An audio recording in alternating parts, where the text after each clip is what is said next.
Assalamualaikum dan salam sejahtera. Kami daripada kumpulan yang terdiri daripada 5 orang akan membincangkan satu situasi berkaitan kemahiran membaca dalam kalangan murid sekolah rendah.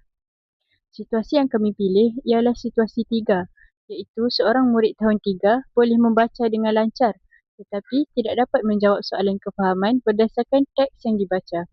Situasi ini menunjukkan bahawa murid tersebut hanya menguasai kemahiran membaca secara mekanikal tetapi belum mencapai tahap memahami isi kandungan bacaan. Oleh itu, perbincangan kami akan merangkumi analisis isu, cabaran yang dihadapi serta cadangan penyelesaian yang sesuai dalam proses pembelajaran dan juga pengajaran. Seterusnya, bagi langkah-langkah untuk menganalisis isu tersebut, yang pertama ialah analisis isu. Jenis isu yang dikenal pasti ialah isu membaca, khususnya dalam aspek kefahaman membaca. Walaupun murid boleh membaca dengan lancar, tetapi mereka tidak memahami maksud teks tersebut. Ini menunjukkan telah wujud jurang antara kemahiran membaca dan juga kemahiran untuk memahami teks. Dari segi pencemasan pula terdapat beberapa faktor. Yang pertama ialah faktor murid. Murid kurang kosakata ataupun tidak fokus semasa membaca ataupun tidak mengetahui teknik memahami teks seperti mencari isi-isi penting di dalam teks. Yang kedua ialah faktor guru, iaitu pengajaran mungkin terlalu menekankan kelancaran membaca tanpa memberi penekanan kepada strategi untuk memahami teks tersebut seperti teknik soal jawab dan juga teknik perbincangan. Faktor yang terakhir ialah faktor persekitaran, iaitu kurang bahan bacaan yang menarik atau kurang ganakan daripada orang sekitar untuk membaca di rumah, menyebabkan murid tidak terdedah kepada pembacaan yang bermakna.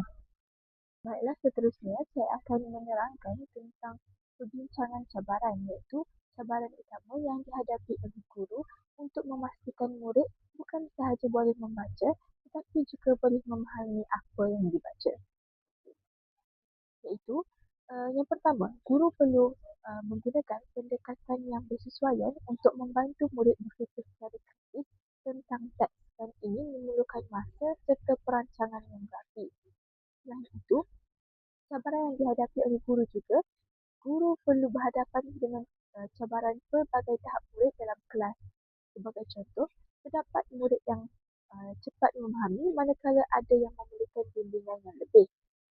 Dari segi kesan terhadap pembelajaran murid pula, masalah ini boleh menyebabkan murid sukar untuk menjawab soalan peperiksaan, khususnya soalan pemahaman. Murid juga mungkin boleh hilang minat membaca kerana mereka tidak memahami apa yang dibaca. Sekaligus, perkara ini dapat menjejaskan pencapaian akademik secara keseluruhan. Baiklah, seterusnya saya akan menerangkan cadangan penyelesaian dari segi strategi PDP. Iaitu yang pertama, guru boleh menggunakan teknik bacaan yang berfokus, iaitu murid membaca teks sambil diberi panduan seperti mencari isi utama dan menjawab soalan mudah semasa membaca. Seterusnya yang kedua, guru juga boleh menggunakan aplikasi teknik soal jawab aras rendah ke aras yang tinggi. Contohnya, bermula dengan soalan yang berfakta, kemudian beralih pula kepada soalan yang memerlukan murid untuk berfikir dan membuat inference. Ketiga pula, penggunaan peta IT seperti peta buih ataupun peta pokok yang boleh membantu murid untuk menyusun isi penting dan juga isi penting daripada teks dengan lebih jelas. Yang keempat pula, guru boleh melaksanakan pembelajaran secara kooperatif, iaitu di mana murid berbincang dalam kumpulan yang kecil untuk memahami teks bersama-sama. Selain itu juga penggunaan bahan batu mengajar seperti gambar, video ataupun cerita bergambar juga dapat membantu murid untuk memahami isi dengan lebih baik. Itu sahaja. Seterusnya, dari aspek integrasi KPTB, beberapa cadangan boleh dilaksanakan. Pertama, rakan pembelajaran. Murid yang lebih mahir membantu rakan yang lemah dalam memahami teks melalui aktiviti berkumpulan. Kedua, rujuk pakar. Guru boleh mendapatkan pandangan pakar seperti guru pemulihan khas untuk membantu murid yang menghadapi kesukaran kefahaman. Ketiga adalah pembelajaran autentik. Guru boleh menggunakan bahan bacaan yang berkaitan dengan kehidupan harian, seperti cerita pengalaman ataupun situasi sebenar supaya murid lebih mudah untuk memahami.